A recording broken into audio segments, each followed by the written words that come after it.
Do you find that somebody you're dating begins to retreat the moment you get a little bit too close, even despite other indicators that this person is available for closeness?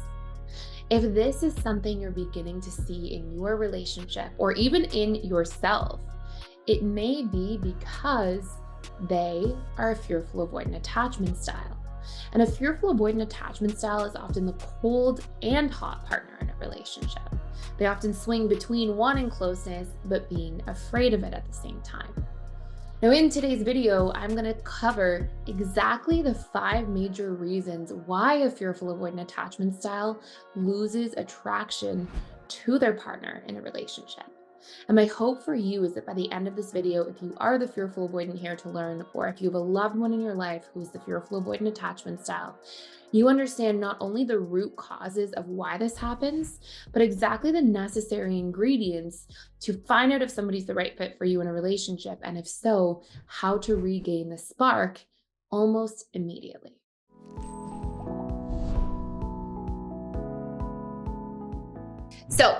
The very first reason fearful avoidants can lose attraction is if their trust is actually broken.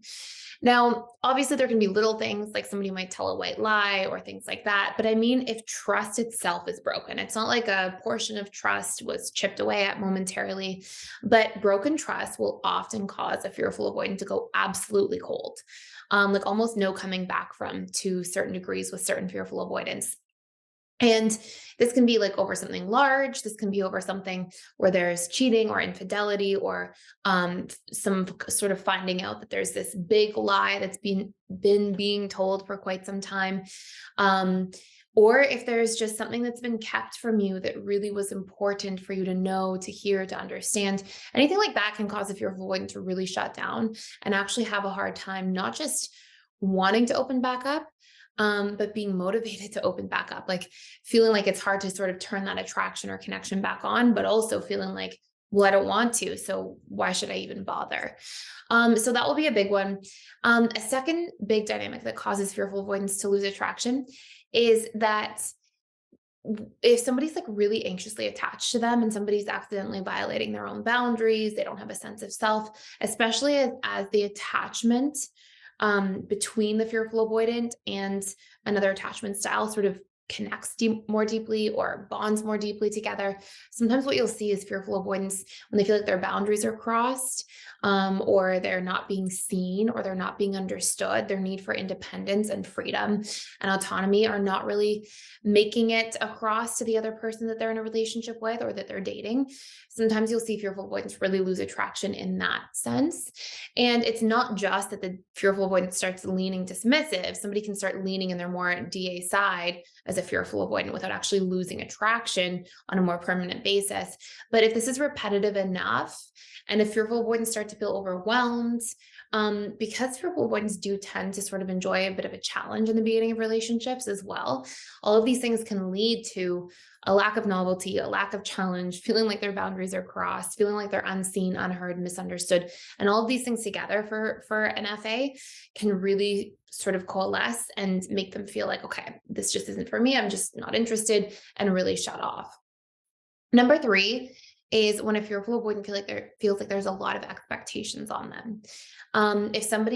If a fearful avoidant's pouring into somebody and they're really trying, they're really showing up, they're really making an effort in the relationship, and then somebody seems to just keep expecting more of them, especially in the dating stage, this can cause a fearful avoidant to shut down completely, because they don't like to feel like fearful avoidants already put such strong expectations on themselves. Part of it's their shadow, right? Because part of it's like, oh my goodness, I'm already trying so hard and doing so much. How could you ever expect anything more from me? And it can lead to disappointment, frustration, but really just feeling like this isn't reasonable and I need to keep you away to sort of keep my sense of self safe. And this can really put out that flame of attraction and chemistry early on in a relationship with a fearful avoidant. I just wanted to jump in and share something exciting. We are actually, for the first time ever, running a promotion for 60% off of your first month at the Personal Development School. And this gives you access to all of our courses, including all of the courses about different attachment styles and how to navigate those relationships together. So, for example, a fearful avoidant with a dismissive avoidant, how to really work through that relationship, all the different challenges, how to show up. We also have courses on boundaries, communication, healing your attachment style to becoming secure. So many different courses in there. But on top of that, I'm in there 3 days a week doing live webinars. So you can come in, ask me any questions that you have at any time, and I will be there to support you. And I'd love to chat with you. And we actually have trained coaches and facilitators who are in there all other days of the week except for Sunday. And there are community support events through them. There are webinars with them, smaller classes. So you have so much extra support in really integrating all of the materials and work in there. And I will say, as excited I am about the YouTube videos that we get to put out every single day, just because of the length of the courses and content, they're so much better than our YouTube content because you can go into so much more depth. There's workbooks, worksheets, and tons of support. So if you want to check it out and actually get 60% off of your first month for only $39 at the Personal Development School, I will put a link to access that down below. Anyways, the next big one that can really cause a fearful avoidance to feel like they lose attraction is if they feel trapped. So if they feel like somebody's putting a lot of pressure on them, making demands, pushing things along before the fearful avoidant is ready, violating their boundaries, any of those dynamics will cause the fearful avoidant to just feel like they need to flee.